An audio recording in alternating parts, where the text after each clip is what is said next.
અંકલેશ્વર શહેરના તળપડિયા વિસ્તારમાં ધમધમતી એક હાઈ પ્રોફાઇલ જુગાર ક્લબ બાર ગાંધીનગર સ્ટેટ મોનિટરિંગ સેલની ટીમે દરોડો પાડીને મોટી કાર્યવાહી હાથ ધરી છે. ગાંધીનગર સ્ટેટ મોનિટરિંગ સેલની ટીમ જ્યારે ભરૂચ જિલ્લામાં પેટ્રોલિંગમાં હતી તે દરમિયાન અંકલેશ્વરના તળપડિયામાં સલીમ હુસેન સૈયદ, ઝાકીર કમરુદ્દીન શેખ, કાંતિ મોરા અને વિજય વસાવા દ્વારા સંયુક્ત રીતે જુગાર ક્લબ ચલાવવામાં આવી રહી હોવાની ચોક્કસ બાતમી મળી હતી.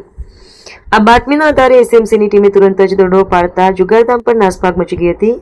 પોલીસે સ્થળ પરથી રોકડા રૂપિયા 1.55 લાખ તેમજ રૂપિયા 1.25 લાખની કિંમતના 19 નગ મોબાઈલ ફોન મળીને કુલ રૂપિયા 2.80 લાખનો મુદ્દામાલ જપ્ત કર્યો છે.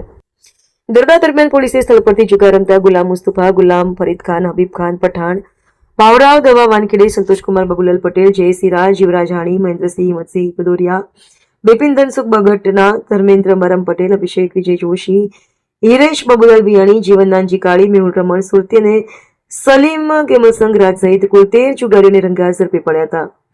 જ્યારે આ જુગાર ક્લબના મુખ્ય 4 સૂત્રધારોને વોન્ટેડ જાહેર કરવામાં આવ્યા છે. આ સમગ્ર મામલે એસએમસી દ્વારા અંકલેશ્વર એ ડિવિઝન પોલીસ મથકમાં ગુનો નોંધાવી આગળની કાનૂની કાર્યવાહી હાથ ધરવામાં આવી છે. રિપોર્ટર રવિ સૈયદ.